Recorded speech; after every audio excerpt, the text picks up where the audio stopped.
Good morning, everyone. Good morning. I am Commander Ruby Flores. I am the department's Diversity, Equity, and Inclusion Officer, as well as the president of our Los Angeles Women Police Officers and Associates organization. Thank you. Thank you.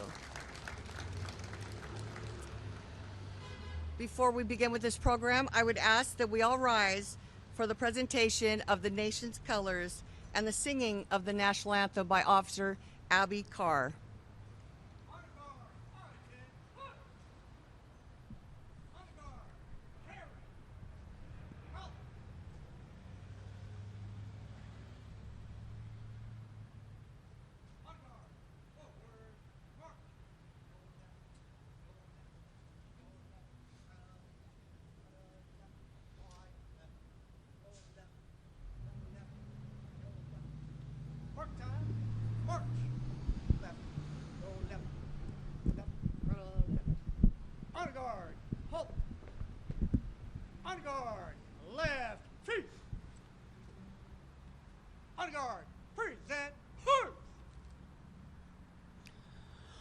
Oh, say, can you see by the dawn's early light what so proudly we held at the twilight's last gleaming, whose broad stripes and bright stars through the perilous fight o'er the ramparts we watched were so gallantly streaming, and the rocket's red glare, the bombs bursting in air, gave proof through the night that our flag was still there. Oh, say does that star-spangled banner yet wave o'er the land of the free and the home of the brave? On guard, port, horse. On guard, right, face. On guard, forward, march. Yo left, yo left, yo left. Right on, right on. Yo left, yo left, yo left.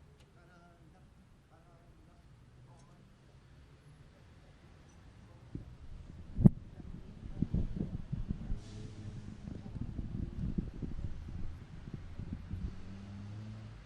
Thank you. You may take your seats. Thank you, Abby. She has such a beautiful voice. Yes, thank you.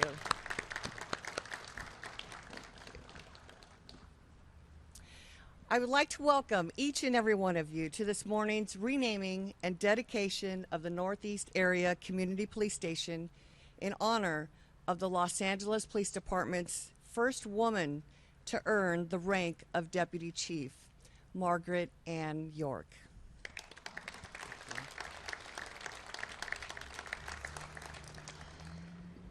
In addition to our friends and family, the Honorable Lance Ito, I welcome you. I do want to recognize a few of our very, very special guests who took the time to be here this morning. If you could please stand at the time that I read your name. The Honorable Mayor Eric Garcetti. Los Angeles City Council Member Joe Buscaino, Council District 15. Los Angeles Police Commission President William Briggs II. Los Angeles Police Commissioner Eileen Decker. Mr. Richard T. Fink, Executive Director of the Los Angeles Police Commission. And our 57th Chief of Police, Chief Michael Moore. and Los Angeles Fire Department's first woman chief, Chief Kristen Crowley.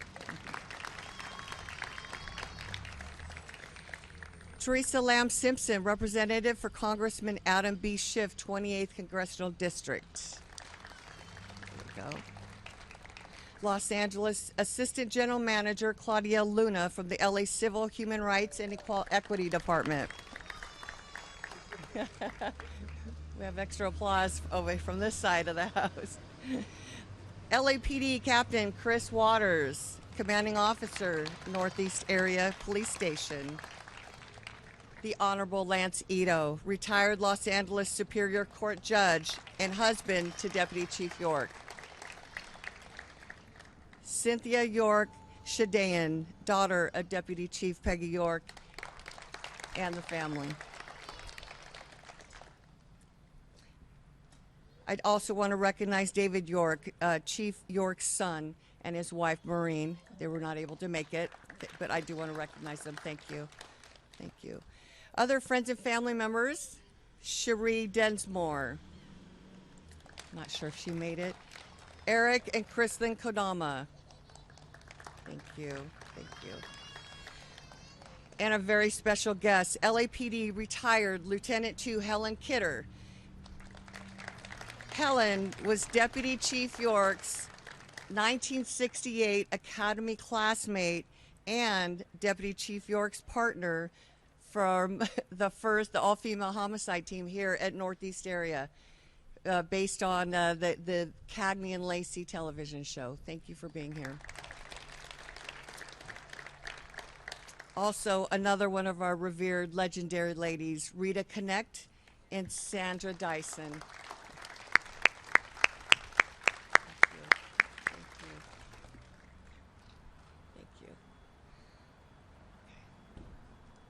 We just have a small presentation for these special ladies.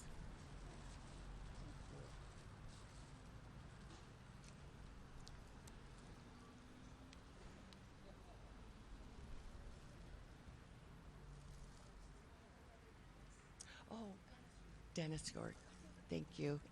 And my apologies, I neglected to recognize Dennis York as well.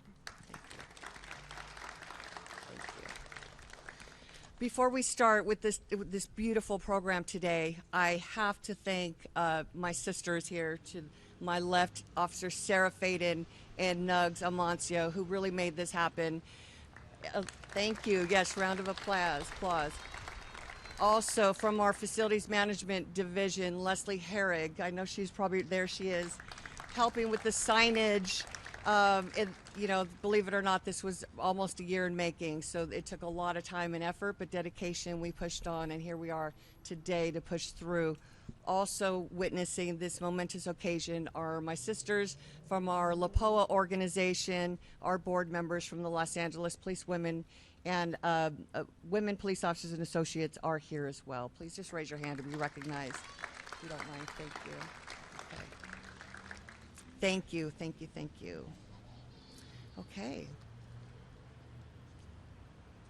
At this time, I would like to invite our Honorable Mayor, Eric Garcetti, to the podium. Thank you. Good morning. Let me start with Dennis and Cynthia and Lance and just tell you how proud we are of this moment and how much we hold the pain that I know you still live with. Your wife, your mother, our friend, who isn't with us today, very much is here and present. And I know it doesn't heal overnight, but know that this city wraps its arms of love around all of you. And thank you for being such good friends to us over the years as well. And thank you to Los Angeles for showing up for something that's both the completion of a chapter and the beginning of a new one. I was thinking on the way over here, I'm sure I have a really good speech written here by my team, and I thank the team for this. I rarely don't say it, but I just wanted to kind of speak from the heart today. The longest period of my life in Los Angeles, even though I'm a Valley boy, I lived here in Northeast Division. I only moved out when I became mayor to move into the official residence. But for 25 years, my wife and I, our daughter, our foster children, considered this home.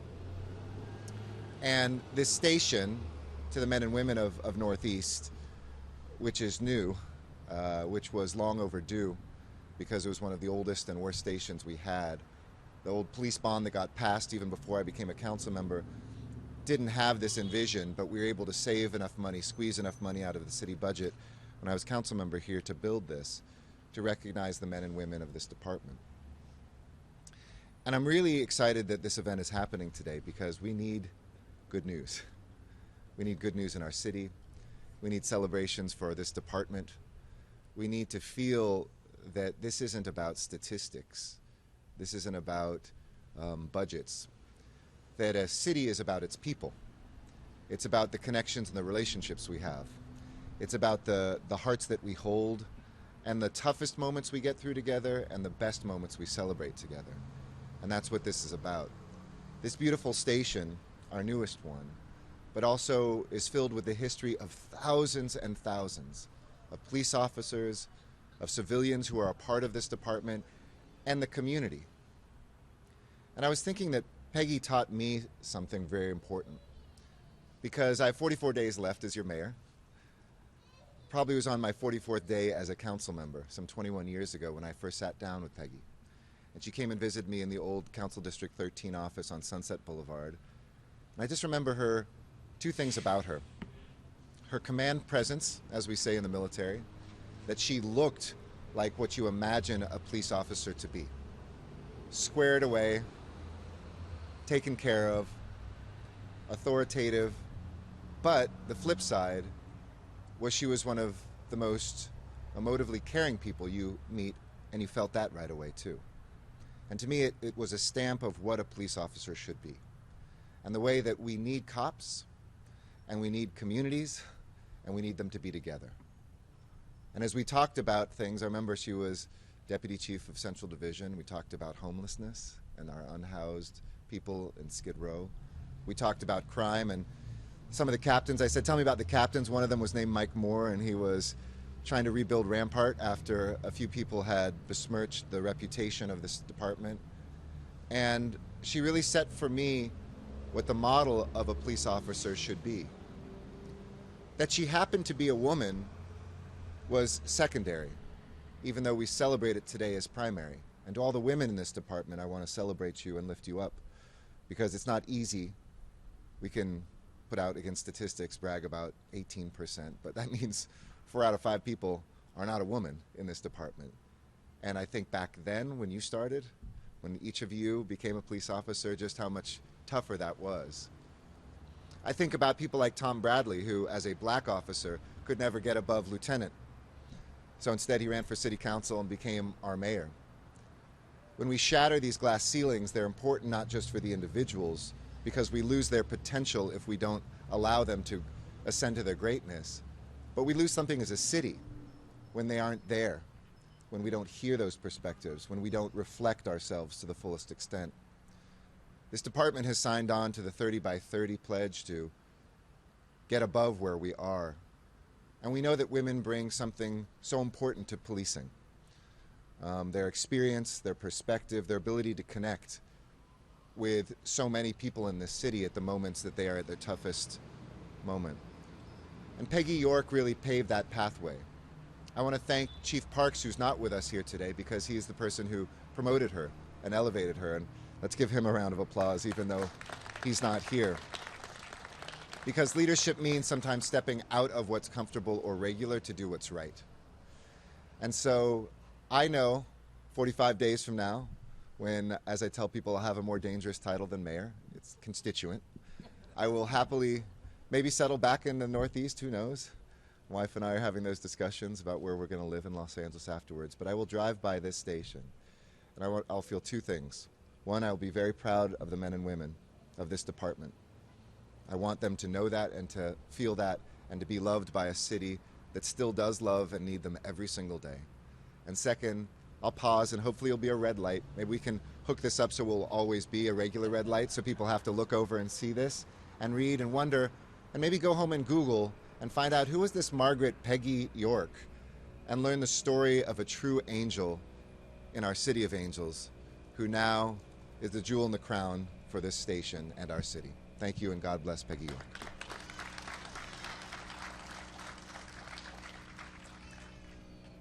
Thank you, Mayor. I love that. A jewel in the crown, most certainly. I'd like to call City Council Member Joe Buscaino to the podium. Thank you. Thank you, Commander. It's great to be here among my family at the LAPD in honor of our beloved LAPD sister, Chief York. Soon after Deputy Chief York's passing, I received a call from one of my mentors, who I'll speak more about, Joan McNamara. And you know, Joan never forgets that once you work for her, you'll always work for her. And the the call I got was, let's do all we can to honor Deputy Chief York and potentially look at naming a building after her. So then we met with Chief Moore and others of the department, and it was fitting that with my motion, along with my colleague Mitch O'Farrell, we were able to come to this conclusion, and here we are today in honor of Chief York. Now, while I had limited contact with her, I consider myself a descendant of Peggy York. She has influenced my LAPD career.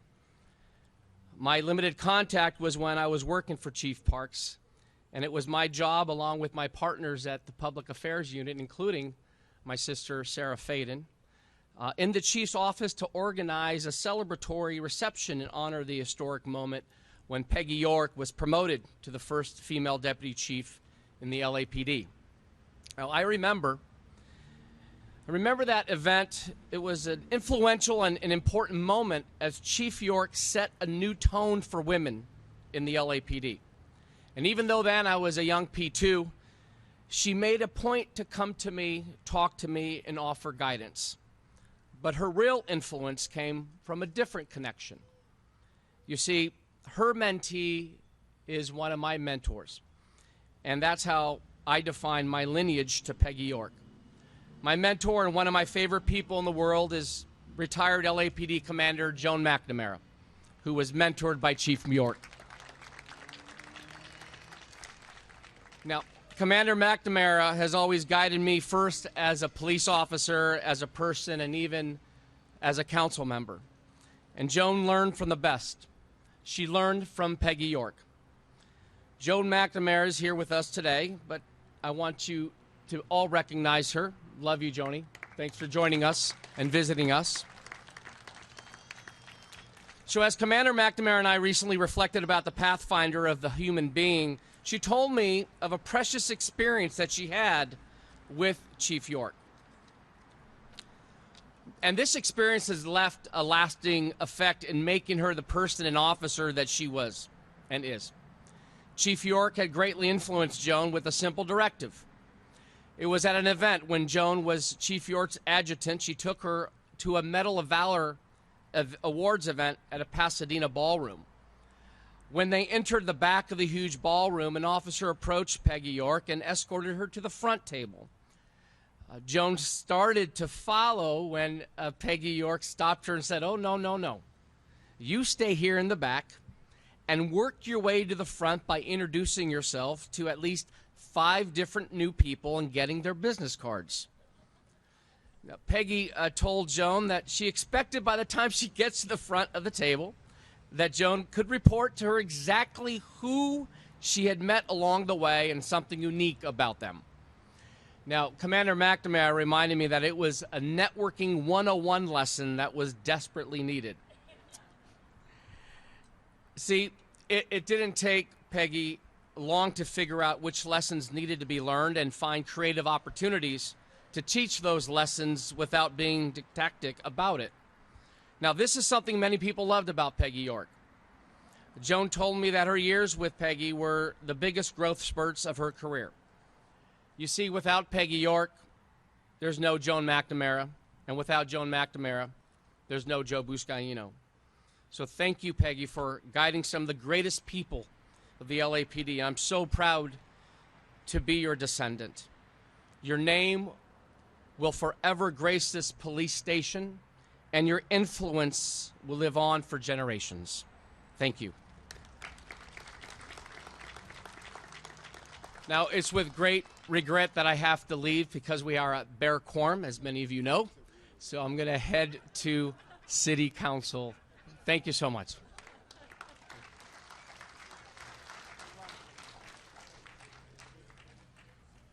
Thank you, Joe. If I may, and always thank you for being a great ally to many of us, even today. Thank you. Okay, I'd like to call our president of our police commission, William Briggs II. Thank you, sir. And thank you, Councilman Busquiano, and I want to make sure that you get to the council on time so that we do have a quorum. Thank you very much. Good morning, everyone. Mr. Mayor, Chief Moore, distinguished guests, Judge Ito, the York family. This is a great occasion to be here. Today we gather not just to commemorate a legacy, but to preserve one. Deputy Chief York was a pioneer for women in law enforcement and for women generally. By dedicating this station to her today, we make sure that future generations understand the importance of her legacy. It was the late Congresswoman Shirley Chisholm who said it best. If they don't give you a seat at the table, bring your own folding chair. And that's something that Peggy York did. She brought her own folding chair. She made her own opportunities. Peggy York embodied this quote for her entire career at the LAPD. Through tenacity, grit, she broke through LAPD's glass ceiling, and she was able to rise through the ranks and become LAPD's first deputy chief. However, as some of you who know the history, when she first entered law enforcement, she started as a radio operator. She subsequently went to the academy, but at that time, and this is something that I learned recently, there were two academies, one for women and one for men. That was second-class citizenship, which was built into this system. But she had the tenacity and the strength to break through that, as did some of the women I see here today.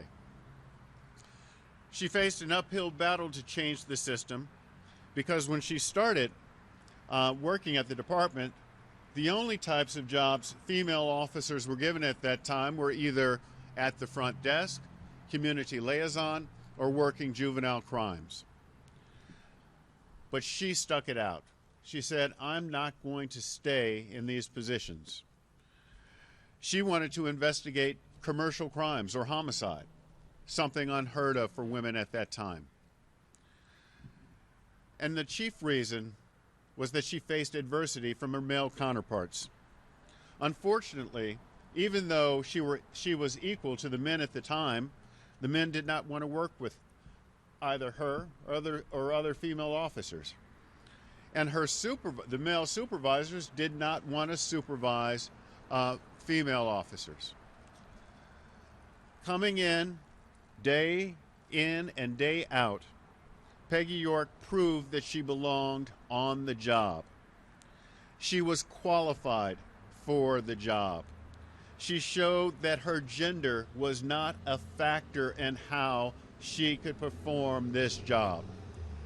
And as I look out in the audience, I see a lot of other women who have been paid homage today who also broke through that glass ceiling. And I congratulate all of you. When discussing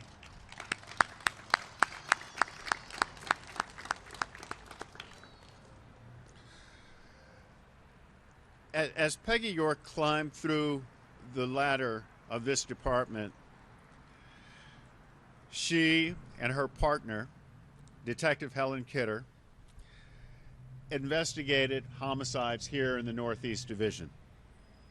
They worked together in an all-female homicide division because their male counterparts simply didn't want to work with them. Well, shame on them, because Hollywood noticed and they said, hey, we like this. We're going to make a TV show based on these two trailblazing women, Cagney and Lacey. I applaud you because that was groundbreaking.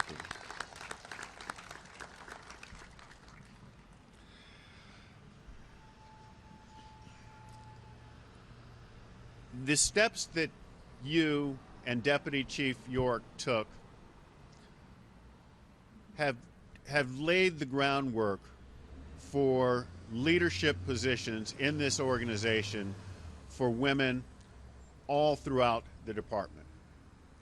I point to my fellow commissioner here, Commissioner Decker. I point to others throughout the command staff who have risen through the ranks. And I also look out at the new captain of this division here, Captain Chris Waters, as indicative of that. And I congratulate you.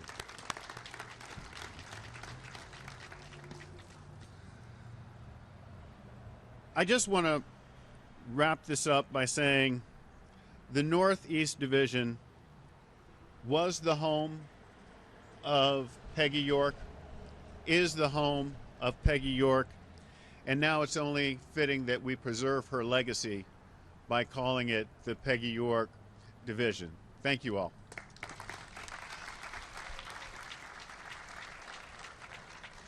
Thank you so much, President Briggs. And he's right. Yeah, one of my last conversations with Peggy, Chief York, was how proud she was of this department and of how much progress we have made. And to that end, I do want to draw attention to our leadership team to my right, who all are here to support and show how far we have progressed and how much we are working together towards equity and inclusion. So thank you for being here.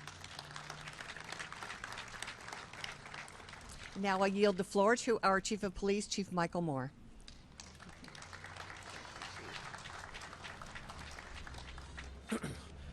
Commander Flores, thank you very much, and good morning, everyone.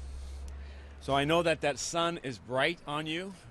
I am grateful that we have a little bit of a breeze, and hopefully as we work through here, this will not be too uncomfortable as far as the heat. Certainly, today is a great day, one that with the Commander McNamara, your idea, your force of nature that you are, with the support of Councilmember Joe Busciano, the leadership of Commander Flores, the support of certainly Mayor Garcetti, but also Councilmember O'Farrell, we achieved today. The Mayor, thank you for being here. Thank you for your remarks, the heartfelt remarks. Thank you for not playing the game of statistics, but rather talking about the importance of people, and people of all walks, of all identities, of all origins.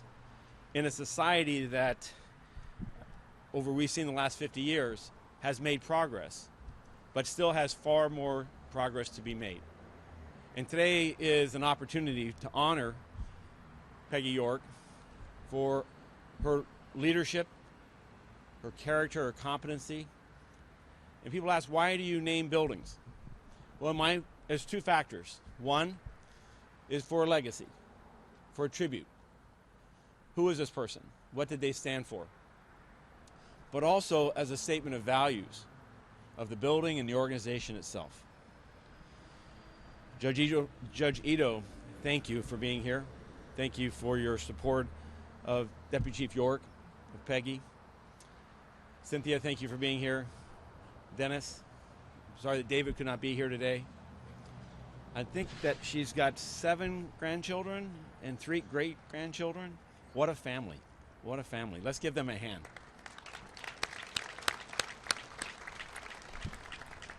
As was discussed by Commissioner Briggs, I want to give you a brief history of Margaret Ann Peggy York. She was born in Canton, Ohio, and came to Los Angeles as a 13-year-old. And in 1965, as a single mother, began her career as a radio transmitter operator. Back then, it wasn't 911. but as a working mom, an identity that I can identify, just a point of reference, my mother's name was Margaret Ann, and she was a single mom. So as growing up, I know what it means to have a mother working in a male-dominated society and the roles and responsibilities of the 60s and 70s. And she joined a department that had police women, not police officers. They had classes of people.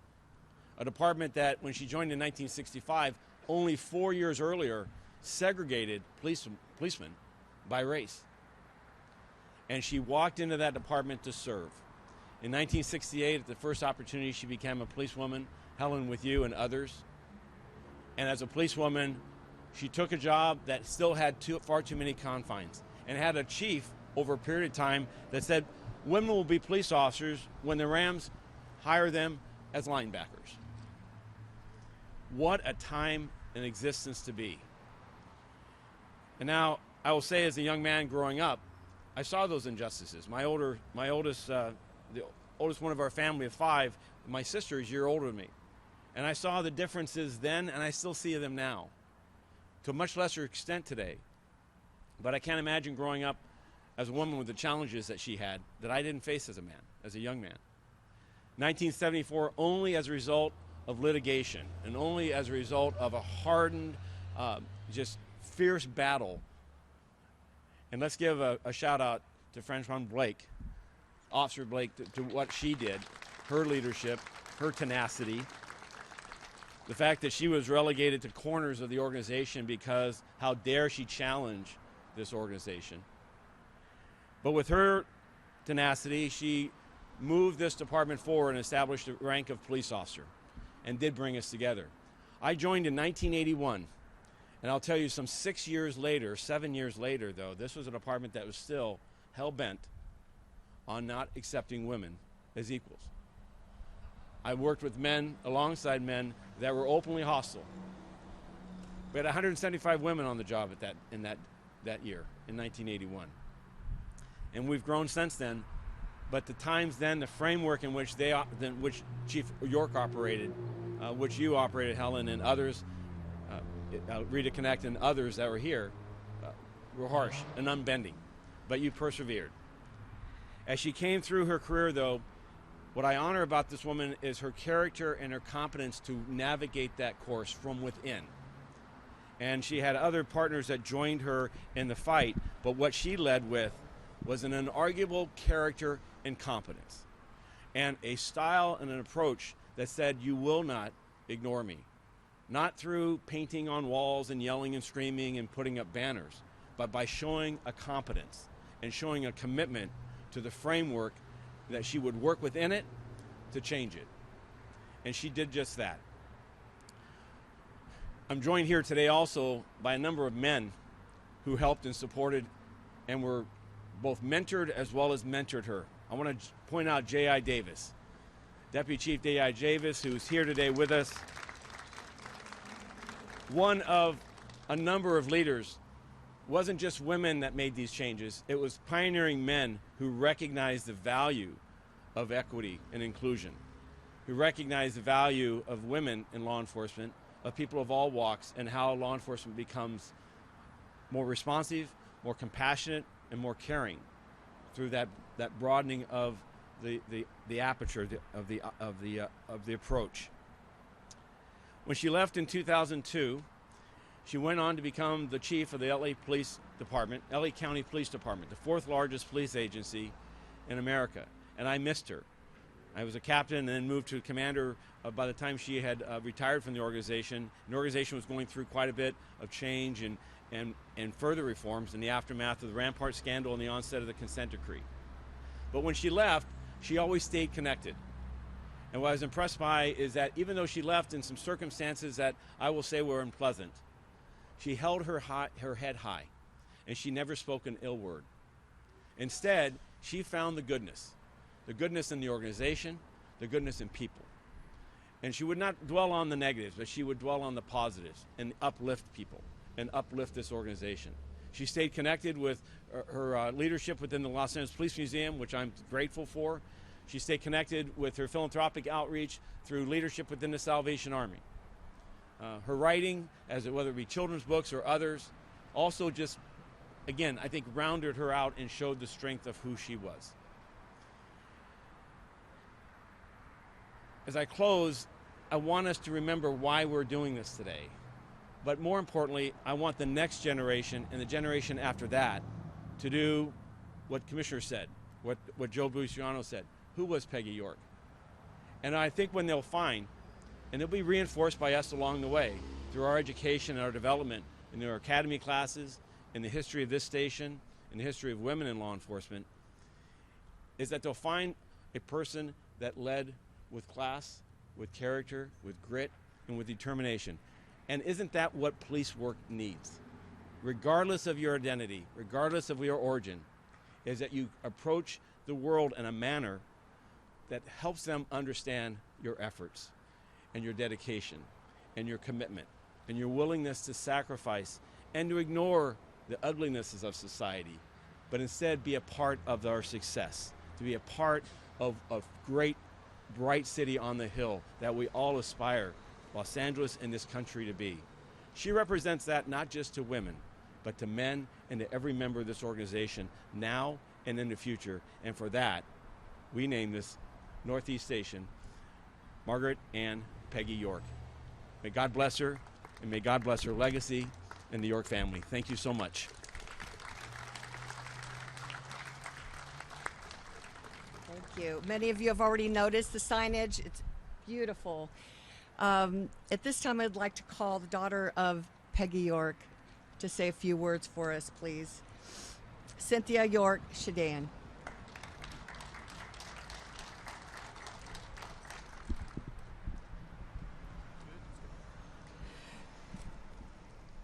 Good morning. My name is Cynthia York Shadian, and I'm proud to say that I'm Margaret York's daughter.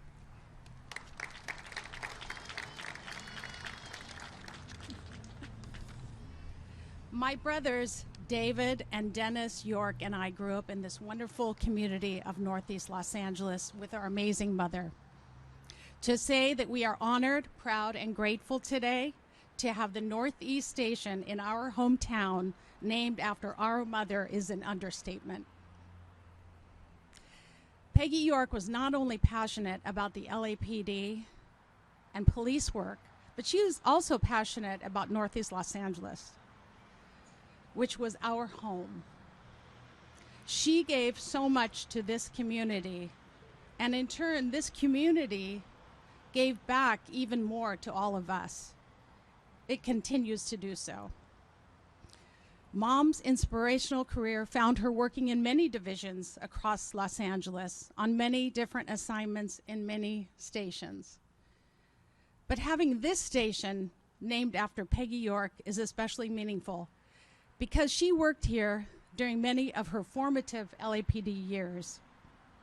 She was a hardworking, young officer, a pioneer in her field, yes, but also simply struggling with issues such as childcare, the demands of single parenthood, and just trying to make ends meet.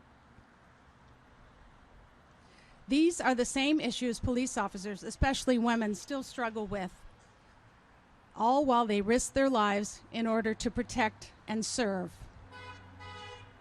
As Mom advanced through the ranks, her career as an LAPD officer allowed her to buy a home here, and then a nicer one here, and not only provide for us as her children, but also to build a life for her family in this community. We are forever grateful to the people of the LAPD on so many levels, and forever connected to Northeast Los Angeles. With deep and profound respect, thank you for the work that the people of the LAPD do for all Angelenos. Mom worked at the old Northeast Station. Mom worked at the old Northeast Station on York Boulevard, which is now the Police Museum. At that time, the Northeast Station had not yet been moved to this outstanding and beautiful facility. I noticed as the news of this renaming began circulating, many people from the community, from our community, past and present, have reached out to express how meaningful this is for them too. whether friends, neighbors, colleagues, or connections through her children, grandchildren, and now great-grandchildren. This deepens the connection between the LAPD and the people of this community. People from all walks of life who knew Deputy Chief York or of her legacy can point to this station and say that it was named after their friend or their friend's mother or grandmother. Our Father Lance will do a great job in thanking all who are responsible for making this dedication happen today. In a very sweeping general thank you all, and once again, thank you, Chief Michael Moore. Additionally, I want to thank all of the incredible women and men who came before my mother and made her journey possible. All of those who worked closely with her and supported her throughout her incredible career. People like Chief Bernard Parks, Helen Kidder, Rita Connect, Lomi Hall, Joan McNamara, Ruby Flores, and Rose Blanco. And to all the bright women and men in which our mother's legacy will live on and thrive, our family is humbled and forever grateful. Thank you, thank you.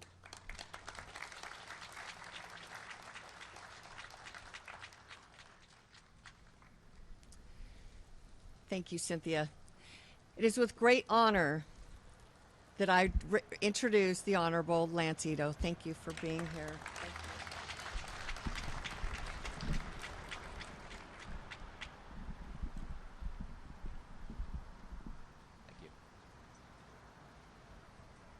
Good morning, and thank you to you all for being here to join with us in this fabulous celebration.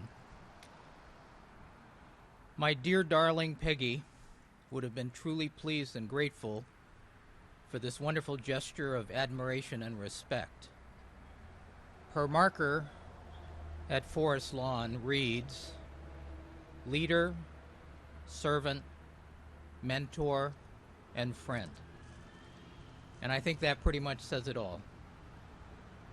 And Peggy would be the first to declare that she shares this high honor with many, many other folks. Like the pioneers who came before her, Alice Stebbin Wells, Georgia Ann Robinson, Josephine Serrano Collier.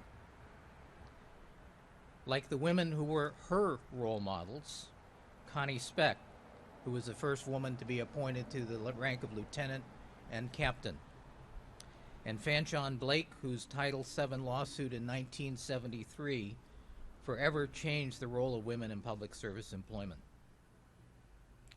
And Peggy would be grateful for the advice, encouragement, and support that she received from her own colleagues and contemporaries.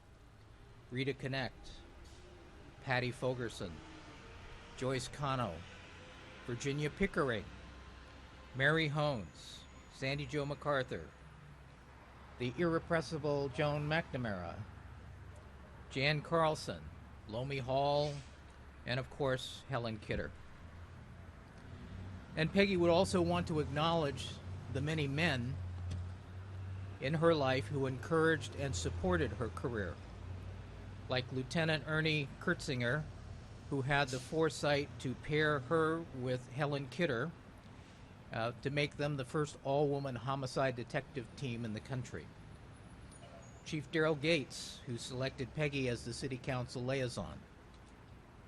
Chief Willie Williams, who promoted Peggy to captain. Chief Bernard Parks, who promoted Peggy to commander and deputy chief. And Deputy Chief J.I. Davis, who was Peggy's key mentor for many years in key parts of her career. Let me close by expressing our family's thanks and gratitude to all those who made this day possible. Council members Joe Buscaino and Mitchell Farrell, who presented the motion to the City Council to name Northeast Station in Peggy's honor. to Commander Ruby Flores and her able staff, Sarah Faden and Nugs Amancio, for everything. This whole celebration is their doing. I want to thank our host, Captain Chris Waters and Captain Gary Walters, and the women and men of Northeast Station for making us welcome in their home. I want to thank the members of the Police Commission who approved this. And most importantly, our thanks to Chief Michael Moore, whose all-in enthusiasm for this project made it happen. So truly, on behalf of our family, our friends, our colleagues, thank you.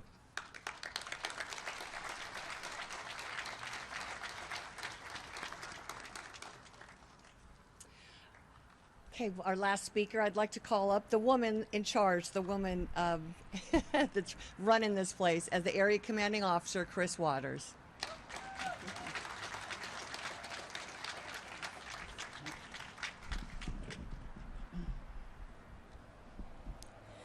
Good morning to the Honorable Judge Ito and family, Mayor Garcetti, Commissioners Briggs and Decker, Executive Director T. Fink, and Chief Moore, and our distinguished guests. I'm Captain Chris Waters, the Commanding Officer of Northeast Area Community Police Station, now known as the Deputy Chief Margaret Peggy York Police Station.